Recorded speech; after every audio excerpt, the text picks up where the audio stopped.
When I saw my bank account balance that morning, I thought it was a glitch. I rubbed my eyes, refreshed the page, checked again, and my heart stopped. Every single penny I'd saved over 35 years was gone. Gone.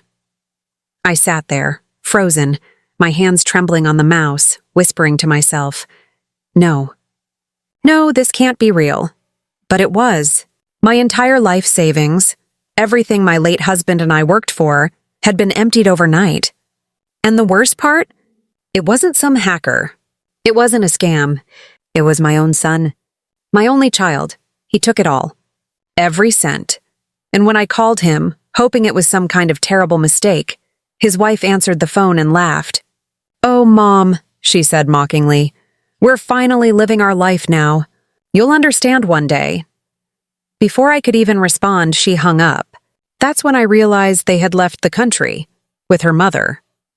My son, his wife, and her mother had gone on an international trip using my money. My money. I sat in silence for hours, trying to process it. The betrayal was so deep it felt like someone had ripped my chest open. The son I raised, the boy I sacrificed everything for. How could he do this to me? How could he look at me, call me Mom, and still steal the only security I had left? I couldn't stop replaying every moment in my head. His promises, his tears, the times he'd said, "Don't worry, Mom. I'll take care of you one day." Those words now felt like poison, and that's when I made a decision. A quiet, cold decision. I wasn't going to call the police. I wasn't going to beg for my money back. I was going to make him feel what betrayal really meant. I was going to take everything from him, just like he did to me. But before I tell you how I did it, let me ask you something. If your own child stole everything from you, would you forgive them? Or would you make them regret it for the rest of their life? Because I chose the second option. It started months before this moment, though I didn't realize it at the time. Looking back now, all the signs were there. The secretive phone calls, the fake concern, the way his wife's mother suddenly started visiting more often. I should have known something was off. I should have seen the way they whispered when I walked into the room. But I was too busy loving them, too busy believing that family would never betray you. Now I know better. That morning, as I sat staring at that empty bank balance, a part of me broke forever. But another part of me, the part that had been quiet for too long, finally woke up. The kind of strength that only comes from deep pain. I knew this wasn't just about money anymore. It was about respect, about dignity, about teaching them a lesson they'd never forget. So I started planning my revenge. But before that, I had to face the memories, the story of how we got here. Because maybe, just maybe, if I'd done things differently, I wouldn't have raised a son capable of destroying me. And that's where this story really begins. When I try to go back to the beginning, to the way things were before the betrayal, my memory plays like an old movie, grainy, full of light-flecked moments where everything looked ordinary and safe. I was 30 when I had my son.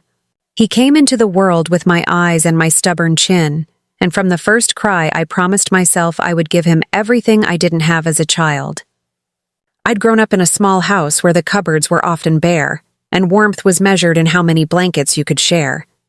So when he arrived, I worked 2 jobs, skipped little comforts, and counted every rupee to make sure he had school books, shoes that fit, and a future that didn't involve scraping by. People praised me. Neighbors would say, "She's a good mother." And for a long time I believed it, because I had a purpose, and my son's success felt like the only true currency of my life. He was bright, funny, the kind of kid who made friends in a minute and charmed teachers into giving him extra time on assignments. I remember his small hands clinging to my shirt at the school gate, his voice muffled by backpack straps when he said, "Don't worry, Ma. I'll take care of you when I grow up." It was the sentence every mother hopes to hear. It became a lullaby I used to fall asleep to. I enrolled him in extra classes when I could, patched his clothes without letting him know, and worked late nights sewing and cleaning other people's homes so he could have tuition. There were sacrifices, yes, but I believed in them, believed that kindness and sacrifice build people who give back. I was careful with money because there were so many small emergencies: a broken stove, a sudden medical bill, a roof leak after a monsoon. I learned to be prudent, to save, to hide away tiny sums in accounts that felt like secret gardens. I wanted a cushion for old age, a little standby for when my hands could no longer do the work I did. My husband, bless him, he was stubborn and tender, helped where he could. After he passed, everything fell heavier on me, but I dug in deeper.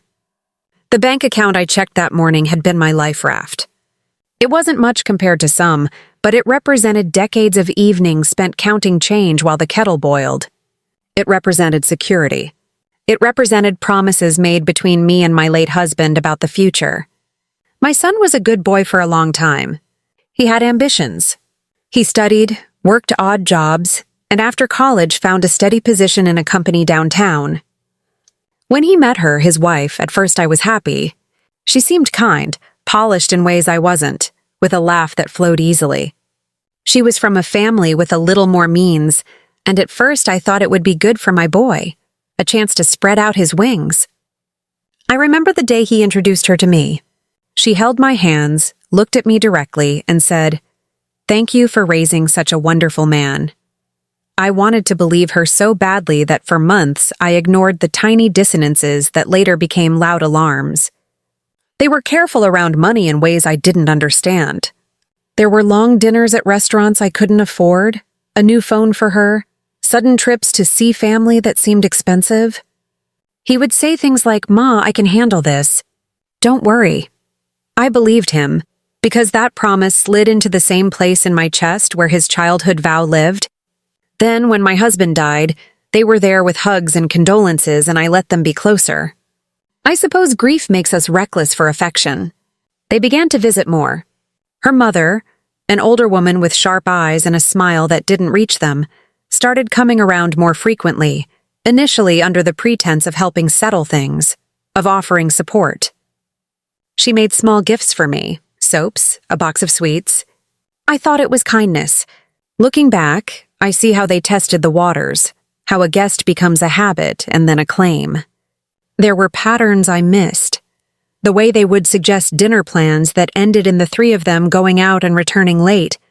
How my son's pockets seemed lighter when he came home. How his explanations grew thinner. I started noticing receipts in his pockets, small withdrawals I didn't understand. But honesty between us had always been complicated by my pride and his shame. He didn't want to worry me, and I didn't want to believe he could be dishonest.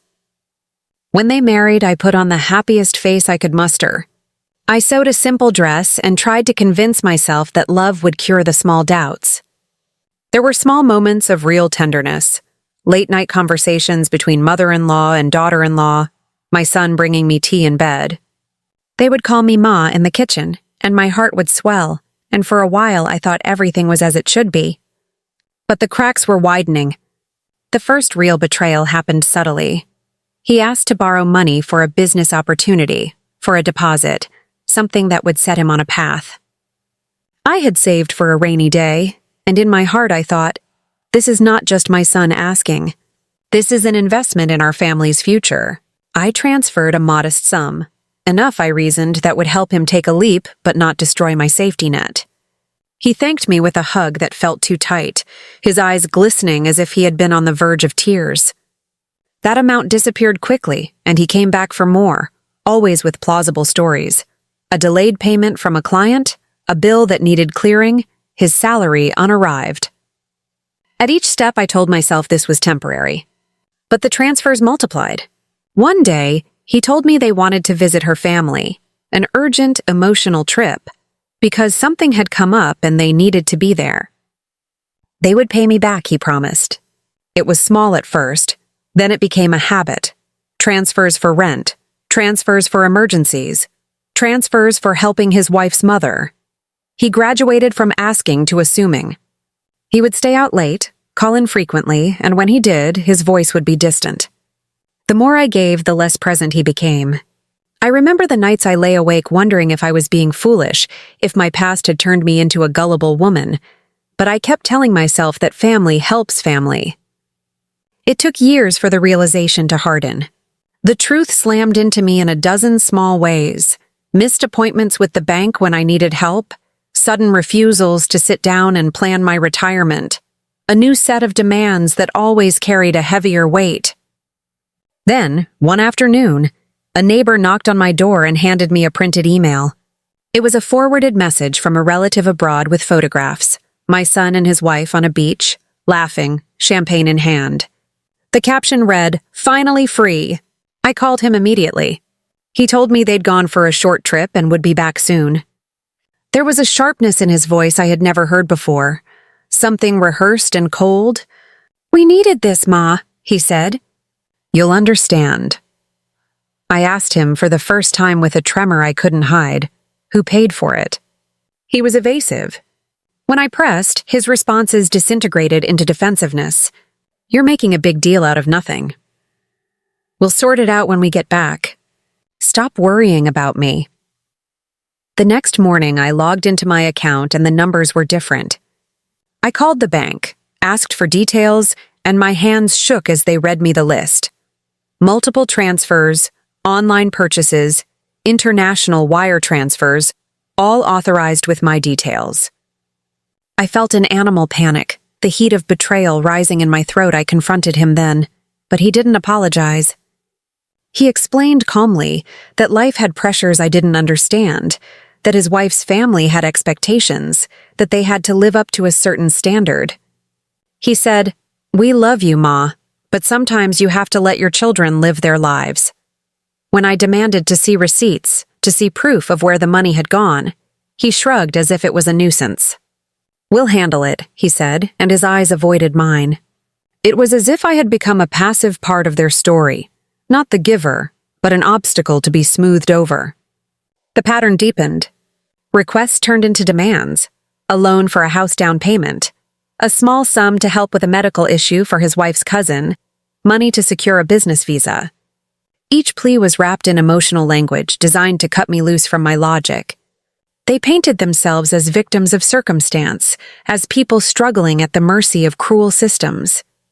I wanted to be merciful. I wanted to help, but I also wanted to survive. I tried to have a calm conversation, one where we would look at our finances and plan a repayment schedule.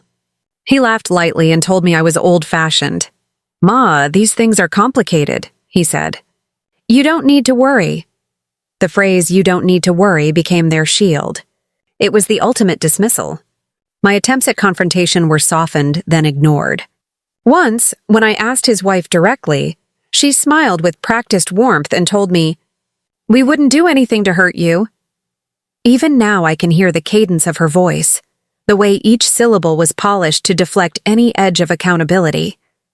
I began to notice shifts in social media, photos of lavish dinners, plane tickets, designer bags subtly appearing on their feeds, a display of a lifestyle funded by my years of thrift. The neighbors whispered behind my gate. Some sympathized. Others gave me that look, part pity, part, "I told you so." Humiliation pooled in me, not just for the theft, but for being outed as a gullible mother who had been taken advantage of. When I finally demanded the truth, he told me they had purchased a plane ticket in my name to visit her family. He had used my credit lines, my saved cards, and a digital signature he could access because I trusted him to help with online banking. He had created a story in which my consent was assumed and my needs minimized. The realization that he had violated me in such a fundamental, administrative way, by taking my identity in the form of numbers and passwords, was a new kind of wound. I thought of nights when I had helped him fill out forms, when I had given him passwords so he could help me with my bills. Those small acts of trust had become the tools of my undoing. I tried to think of reasons, of explanations. Maybe they truly needed it for an emergency. But there were receipts that disproved that narrative. There were images of champagne and a beach condo posted with triumphant captions. The woman who had once held my hands and promised gratitude was now posting pictures of lavish brunches. My son, the boy who once fell asleep with his head on my lap, was now taking selfies with his new friends, his face hardened into a persona I didn't recognize. I wanted to scream. I wanted to reach across miles and shake some sense into him. I wanted to make him see the ruin he had caused. But when voices are distant and new loyalties are louder, you realize that confrontation over the phone is like shouting into wind. Sound travels, but nothing returns but static. I began to catalog everything they had taken. Each withdrawal was a chapter of my life. A payment for my late husband's memorial, medical savings we had kept aside, the little parcel of land I had always wanted to leave to my son as a safety net. Each sum taken felt like a theft of memory. I wrote down dates, amounts, transfers, and I traced the digital breadcrumbs to their accounts. The bank was helpful to an extent. They could freeze accounts, flag activity. But legal processes take time, and in the meantime, people can erase traces, spend, and move. I learned how cleverly someone can camouflage theft as normal living, a ticket here, a hotel booking there. They made it hard to accuse them with certainty without looking petty. And the worst humiliation was the reaction of my own son when I cried. He said flatly, "You always loved money more than our family." He turned the moral compass on me, blaming me for caring about savings, as if financial prudence were a sin. It was gaslighting in its purest form, redirecting the conversation away from their crime and toward my supposed faults. His wife chimed in via phone, her voice syrupy with fake concern. "Ma, we love you, but you're making this awkward." "We'll sort it when we get back." That phrase again, "we'll sort it when we get back." It hung in the air like an excuse. But by then it was clear they had plotted this carefully. There was a coldness in the way they'd planned their departure. Not a single call of true remorse, only strategic reassurances. The mother-in-law's laugh, the ease with which she accepted luxury, these were indicators of a plan. My neighbors began to suspect. People whispered about how the new in-laws had quickly moved in, how my son had become less of a son and more of an employee to their desires. Someone mentioned that the wife's mother had business connections abroad and that the trip was partly to secure some arrangement. It fit together like tiles forming a picture. The more I unraveled, the more I realized I had been used not just for money, but for the illusion of support. They had taken my financial trust and converted it into their passport to freedom. I felt small, reduced to an account statement. The grief continued in private, in the way nights stretched toward dawn with my son's betrayal as a bad dream I couldn't wake from. I replayed the last hugs, wondered if they had been genuine, cursed myself for not seeing sooner. But there was also anger, raw, bright anger that sharpened my resolve. I remember one afternoon I sat down with old photos. Him as a child with chocolate on his cheeks, him holding his first exam paper, us at the small market buying vegetables. My hands trembled over those paper memories. How did I get from those simple scenes to this? When I told friends, some urged legal action immediately. They said I should press charges, hire a lawyer, freeze their assets.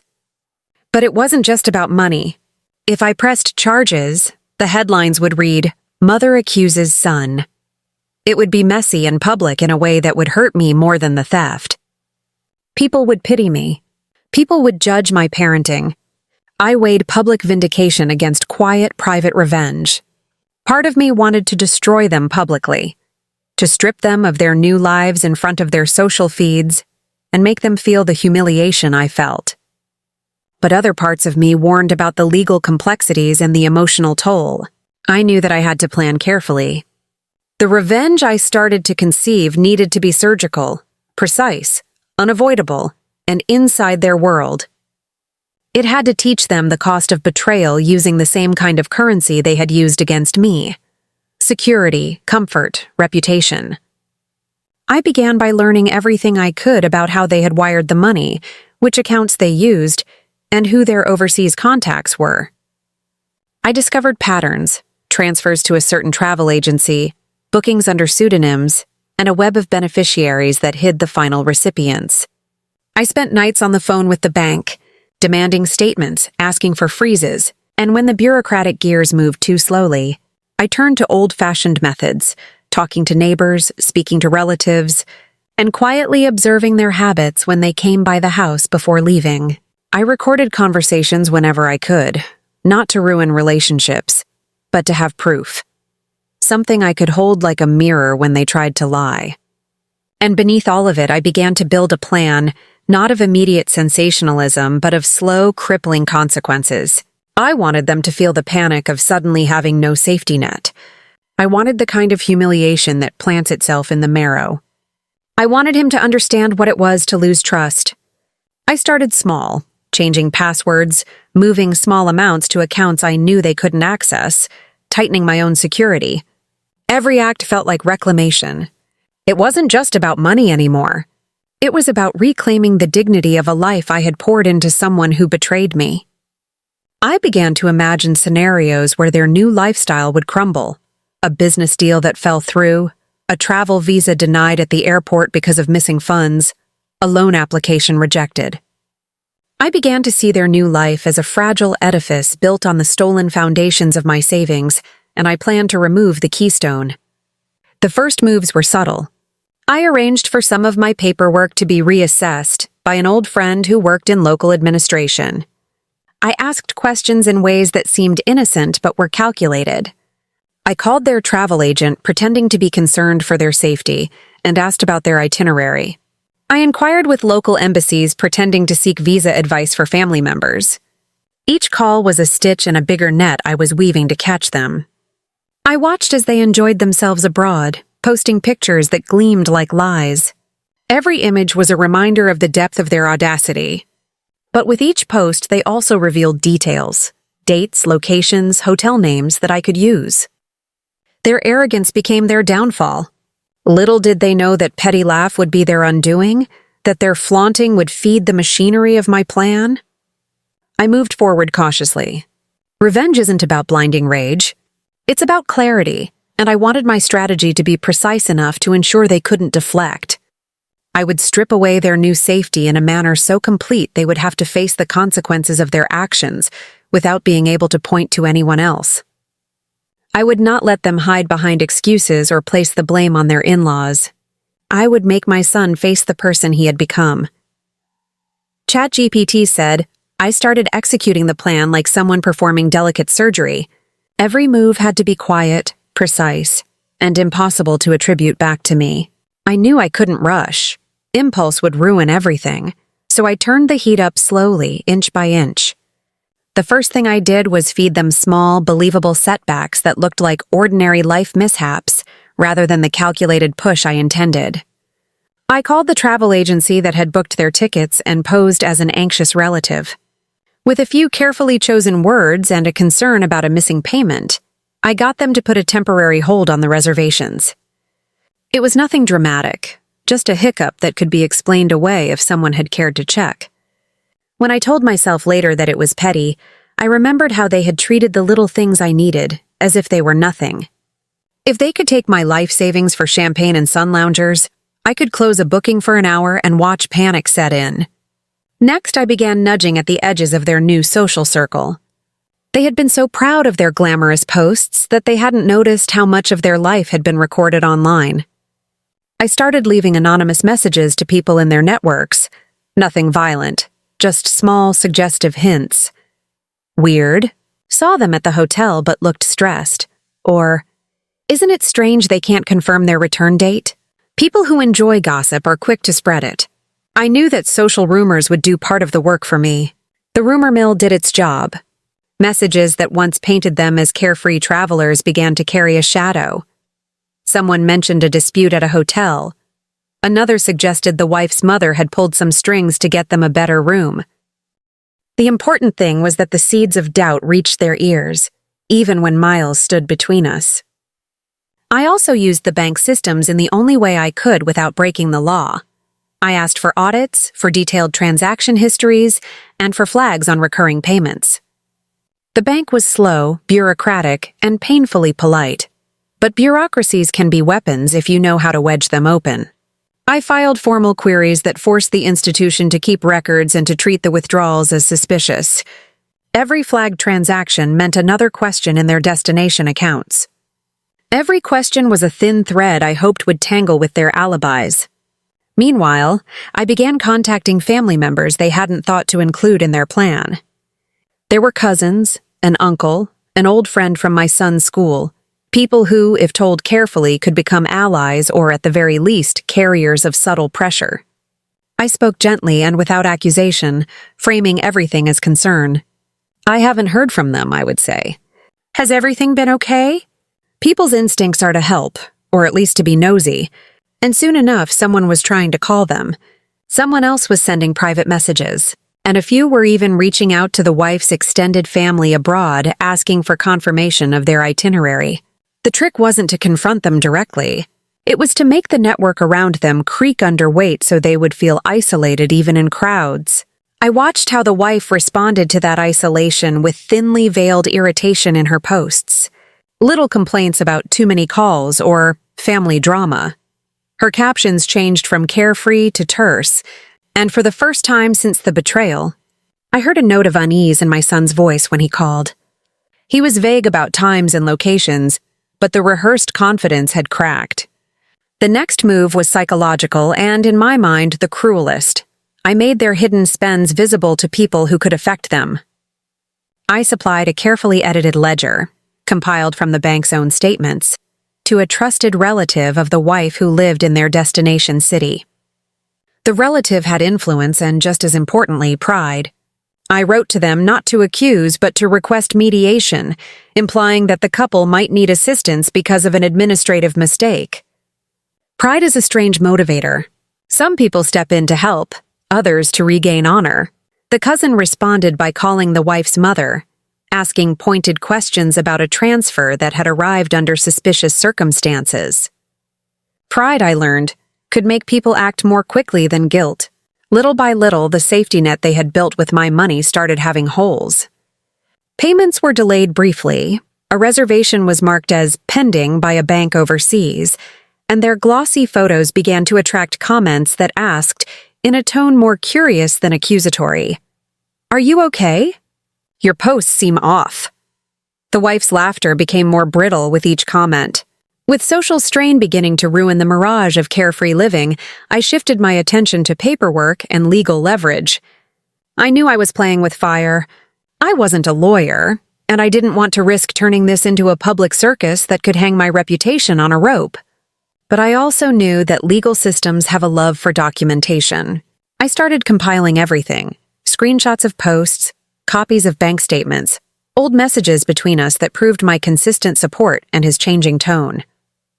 I recorded conversations where they promised to pay me back, always careful to let their voices reveal their own character. There is something about a person's words, when you hear the rhythm of their excuses, that stays in the throat like a flavor, and I used those recordings as a way to map their lies.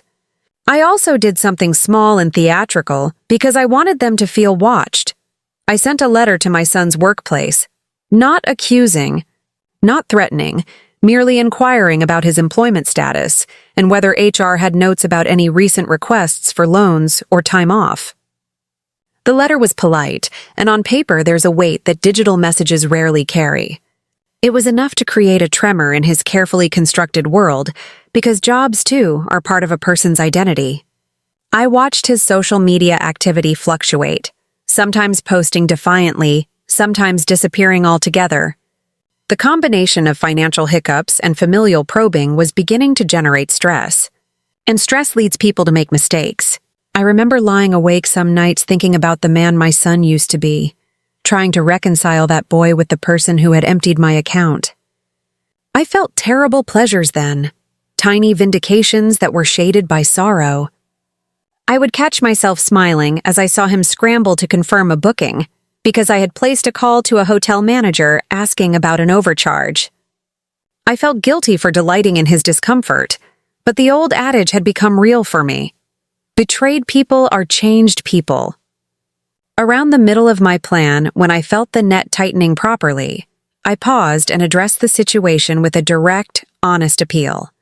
Not to them, but to you watching this now. So that's the situation I was in. My son had taken everything. His wife and her mother were enjoying the life paid for by my hard work, and my world had narrowed to two choices: fight quietly and surgically, or explode publicly and risk everything I had left. I chose the surgical fight because it felt truer to who I am: calculated, careful, unwilling to be humiliated in public. Before I tell you what happened next, I want you to do something for me. Pause this video right now and type in the comments what you would have done in my shoes. Would you call the police? Would you shame them online? Would you forgive? Tell me, would you have confronted them directly? Would you have cut them off forever? I need to know how many of you would have chosen legal action and how many would have chosen to avenge yourself quietly. I need to know whether you think I was justified for taking the path I did, because what I did next is not something people are likely to forgive easily. While you're typing, think carefully about your own answer. This isn't a hypothetical for me anymore, it was my life. I had to pick a line and walk it, and the choices you make in moments like that tell you who you are. I waited for answers in the comment feed and read them like a jury passing judgment. Some people urged restraint, call the authorities, let the law handle it. Others were visceral. Go take everything back, make them pay. The split in responses told me more about the world than I expected. People are either legalists or avengers, and neither camp truly understands the messy moral ground in between. Their voices in the comments emboldened me and worried me at the same time. I was not blind to the ethical ambiguities of what I planned. I knew taking matters into my own hands could make me something I didn't want to be. Someone who violates the law out of spite. So I kept the plan lawful but remorseless. Leverage paperwork, social pressure, and bureaucratic timelines to make their stolen foundation unstable. At this point, my actions began to produce consequences that were visible from afar. Friends who had once admired their new lifestyle started sending me small messages. "Are you sure about that hotel? My friend said there's an issue with payment." One by one, cracks widened. I watched as the wife posted a picture of a nearly empty wallet with a caption that sounded like a joke, and my son posted a blurry selfie from an airport terminal. Those half-truths are the most telling. They reveal panic hidden behind bravado. In private, I also started to consider how to secure what little remained to me. I moved a small emergency fund into a new account I controlled alone, updated passwords, and called the electricity board to change the billing details for the house, administrative acts that felt like small triumphs. They were tiny boons, safeguards for the life I still had. But later, they would become pillars in a structure I could not have built without first reclaiming my privacy. And yet, even as I took these measures, the human part of me wavered. I would think of meals shared with my son as a child, of nights by the radio when money was short, but we were full of stories, and my heart contracted. Revenge is not a clean emotion. It's tangled with longing, and sometimes in the quietest hours, I wondered if I had lost him forever. But then I remembered the morning I saw the empty balance, the laugh on the other end of the phone, and the way they had used my grief like a stepping stone. That memory hardened the path I had chosen. So I kept going, quietly, painfully, and with an efficiency that surprised me.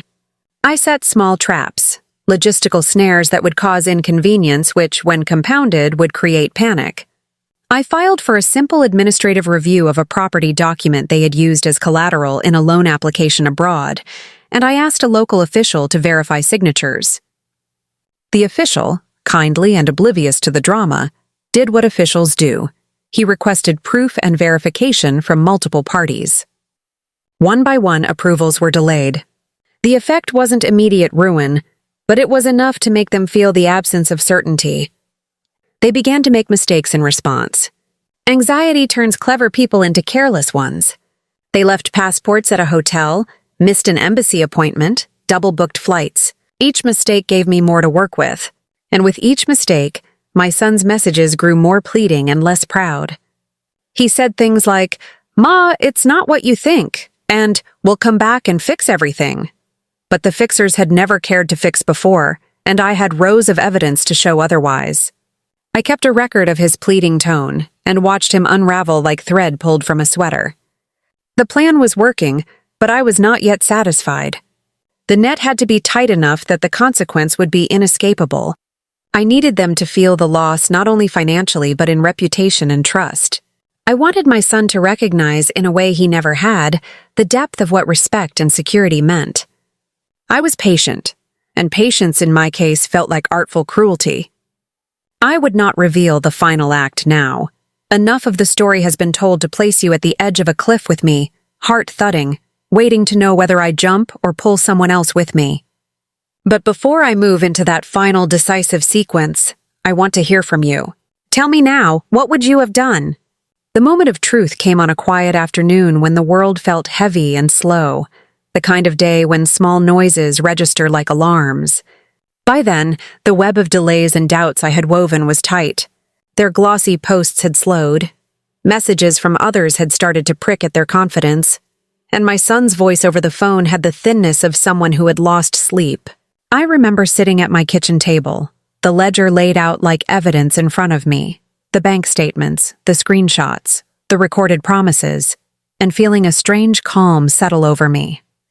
This was the moment I had been preparing for, the decisive act that would force everything into the open. I didn't want theatrics. I wanted inevitability. I wanted a chain reaction so precise and irreversible that there would be no plausible deniability, no easy explanation, no way for them to spin their way out. So I struck the last match in a place they would not expect. Their lifeline abroad, the network they believed would protect them, and their reputation among the people they wanted to impress. The first part of the final move was subtle but devastating. I sent a formal, tightly worded complaint to the bank with copies of the evident misuse of funds, attaching the messages and receipts that proved the transfers were not emergencies, but lifestyle expenditures. I requested an urgent audit and asked for immediate action to freeze suspicious beneficiary accounts. It was a request couched in polite concern, the sort of correspondence that a reasonable person would file when faced with irregular activity. But documents matter. Paper opens doors when words cannot. The bank responded with protocoled speed that felt like triumph. Accounts were flagged, some transactions were marked for reversal, and a hold was placed on the recipient's accounts pending investigation. Money that had felt intangible to me now began to be reclassified as under review. It was a bureaucratic death slowly crawling toward them. At the same time, I wrote to the travel agency and to the hotel chains where the photos had been taken. I filed consumer complaints that questioned the legitimacy of the bookings. I framed the inquiries as worries about identity theft and financial fraud, concerns any agency takes seriously. The agencies, newly alert to the possibility of fraud, began to pull records and to notify their overseas partners. Then came the piece I had been most nervous about. I contacted a consular official at the nearest embassy and explained, plainly and with supporting evidence, that a number of transfers originating from my account had been used to support travel potentially connected to fraudulent activity. I did not accuse anyone of a crime in explosive language.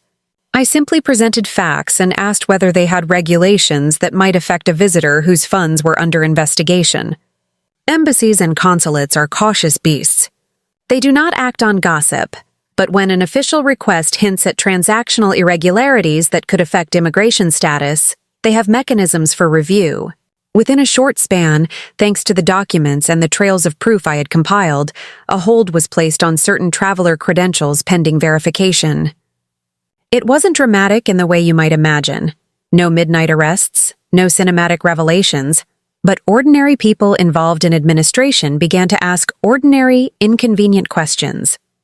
The wife called me one night from a hotel room, her voice high with the brittle laughter of someone trying to maintain control. "Ma, why are you doing this?" she said. "We're fine." She sounded frightened in a way she rarely had before. Her mother's voice, which had always been smug and calm, was suddenly brittle as well. "We can manage," she assured me, but the string in her tone snapped. In the days after the holds began, the beautiful picture life they had painted started to crumble in small, unmistakable ways. Their credit cards were declined for incidental expenses.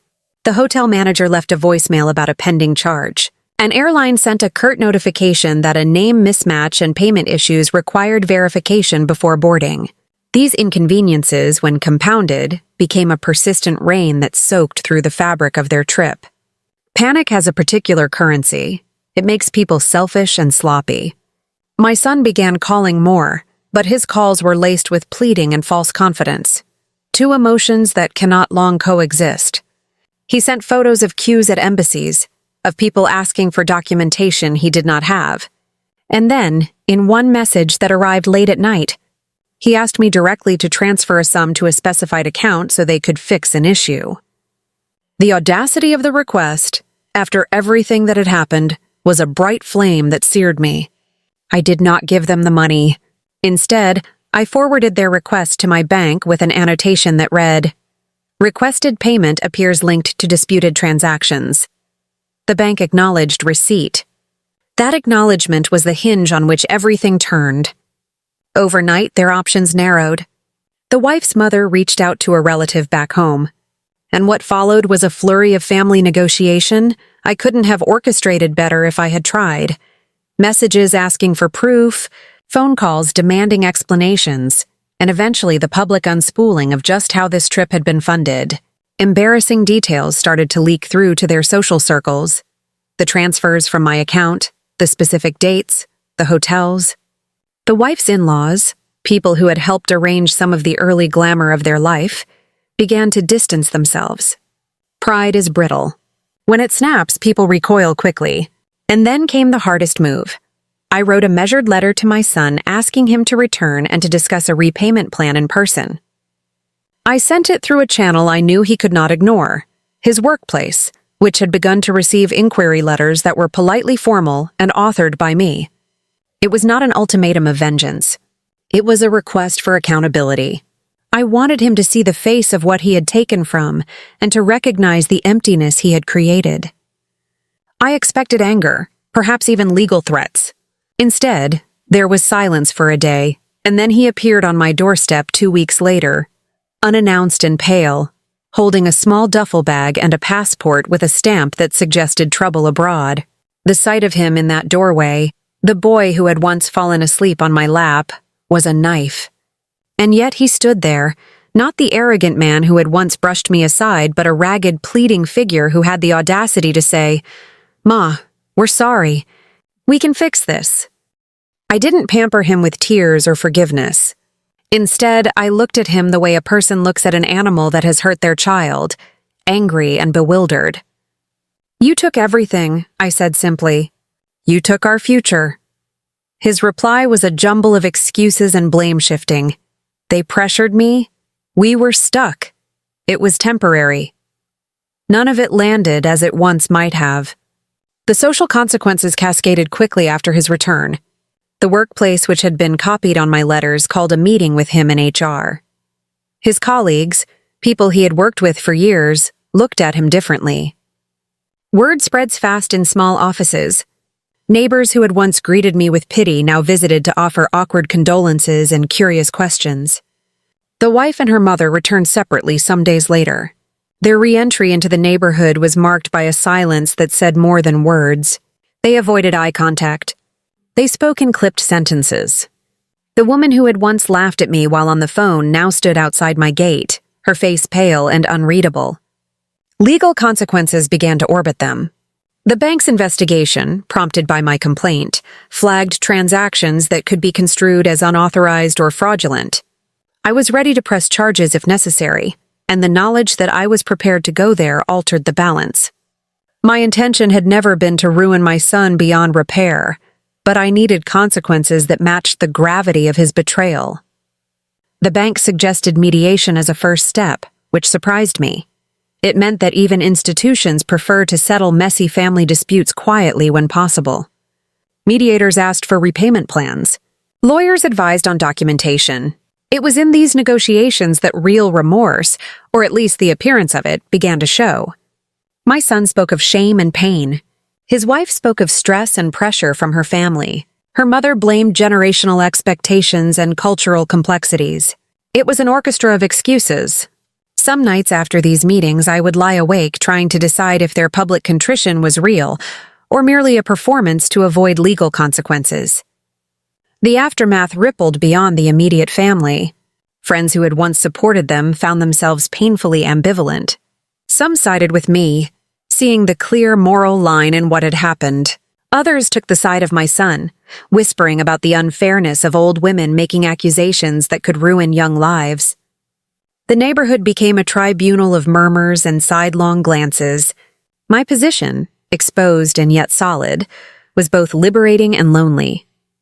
I found unexpected allies in people I had never expected. A shopkeeper who had always been taciturn called one afternoon to tell me he admired my strength. A former neighbor's daughter, now a lawyer, offered to help me draft more formal paperwork. The couple, in turn, faced the consequences of their choices.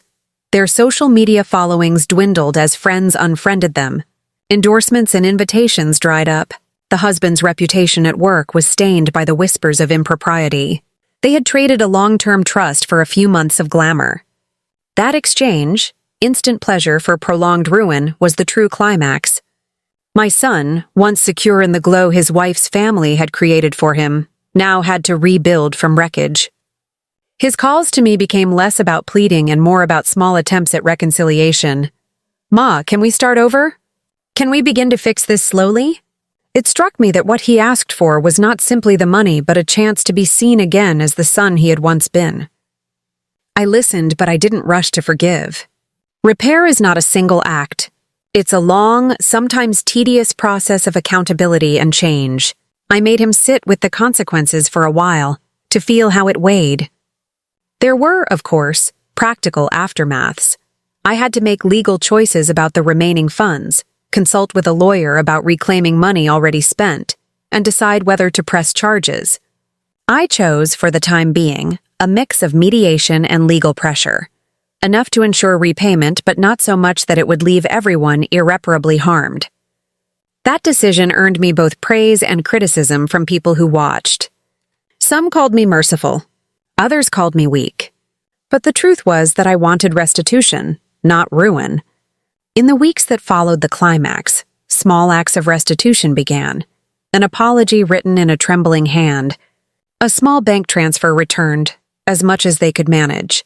And long conversations where my son tried to explain the pressure he was under. I listened to these explanations with a tired patience. They did not erase what had been done, but they gave me a glimpse of possibility, that perhaps he could become a person who understood the weight of promises. Even as I watched those small reparations, the scars remained. Trust, once broken, does not simply reknit.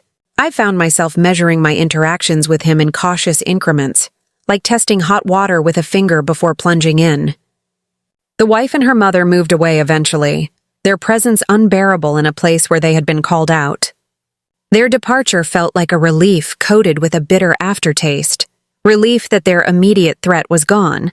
Bitter because their leaving had been achieved only through public pressure and the unmasking of their choices.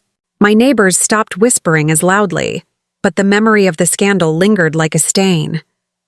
People would still glance when I passed, some with sympathy, others with a curiosity that burned. And yet, amid all of that, I felt something I hadn't expected, a small, steady light of self-respect. I had been robbed not only of money but of peace, and by forcing accountability, I reclaimed parts of myself that theft had tried to take. There were losses I could never fix, the years of savings gone, the security diminished. But there was also a reconfiguration of my life around the truth I had unearthed. The climax, brutal and necessary, had upended more than their lives. It had reshaped mine into something more wary but more honest. I had made them face consequences. They had begun haltingly to pay them, and the aftermath, messy, human, and incomplete, was where we all had to live. Weeks turned into months after the confrontation, and the dust of the storm slowly began to settle. But just because the noise faded didn't mean the echoes went away. I still woke up some mornings expecting another call, another email, another wave of humiliation. But instead, there was quiet. A strange kind of peace that only comes after you've burned everything down and there's nothing left but truth and ash. My son tried to rebuild. I'll give him that. He found a smaller job, humbler, quieter. He came by the house every Sunday with groceries instead of excuses. The first few times I didn't open the door. I just watched from the window as he placed the bags down, looked up once, and left. I wanted to see if he'd give up. He didn't. He kept coming back week after week, sometimes standing there for an hour, just waiting. Eventually, I opened the door. He didn't say anything grand or poetic. He just looked at me with tired eyes and whispered, "I'm sorry, Ma." That was it. No explanations, no rehearsed speeches, just 3 words, raw and trembling. And for the first time, I believed him. It took months of those small gestures, of him repairing the fence, fixing the leaky roof, walking me to the doctor, that I started to let him back in. I didn't tell him I forgave him. Forgiveness isn't a gift you hand over. It's something that grows slowly, like a seed in cracked soil. I watched his actions, and that's how I knew he meant it. His wife never came back to live here. After the investigation and the fallout, her family cut ties with them to save face. She sent me a letter once, a long, tearful apology that reeked more of guilt than remorse. I never replied. She had stood beside my son when he robbed me, laughed when I begged. Some wounds don't need words. Silence is enough. Her mother, the one who'd been the mastermind of it all, faced her own downfall. I heard through mutual acquaintances that she had lost her job, her reputation shattered after her name got tangled in financial investigations. I didn't celebrate it. Revenge might start as a fire, but when it's over, all you're left with is smoke. I didn't need to dance on her ruins. I had already won by surviving. A year later, my son finished paying back what little he could. Not everything, of course. The trips, the luxury, the damage, those can't be returned. But he gave me back something else: honesty. He worked, he struggled, and he never once asked me for help again. He began volunteering at a local shelter quietly, without seeking praise. I think he was trying to find his soul again, piece by piece. One evening, we sat together in the same kitchen where months ago I had discovered the betrayal. The silence between us wasn't awkward anymore. It was calm. He looked around the house, then at me, and said, "I don't deserve your love, Ma, but I'll spend the rest of my life earning it." I didn't reply. I just placed my hand on his, the same hand I once held when he was a little boy afraid of the dark. That night, after he left, I went to my room and finally cried. Not from pain, but from release. I realized that revenge had given me justice, but forgiveness gave me peace. Both were necessary, one to reclaim my dignity, and the other to reclaim my heart. Now, when I look back, I don't see myself as a victim anymore. I see a woman who lost everything but refused to stay broken. I see someone who stood up, fought back, and found her strength in the ruins. My son's betrayal changed me. It made me colder at first, but wiser in the end. I learned that love without boundaries becomes weakness, and forgiveness without accountability becomes foolishness. I'm not the same mother I once was, but maybe that's okay. I raised a son who fell, but I also raised a man who learned to rise again. And maybe that's what being a parent really is: loving enough to teach them and strong enough to make them face what they've done. So, was I wrong for taking revenge? For making him face the pain he caused me? I don't know. Maybe some will say I should have forgiven sooner. Maybe others will say I went too easy. But for me, it was the only way to find balance. I needed him to understand that love isn't blind, that mothers are not doormats, and that betrayal comes with a price. If you were in my place, if your own child stole everything you worked for, what would you have done? Would you forgive them? Or would you make them feel the weight of their choices like I did? Let me know in the comments what you think, because I'm still not sure if I was the hero or the villain in my own story. Like this video if you were on my side. Subscribe for more real emotional stories like this one. And don't forget to share your thoughts, because sometimes even the strongest hearts need to hear they weren't wrong for standing up for themselves. I'm grateful you listened to my story. Until next time, I'll see you all in the next one.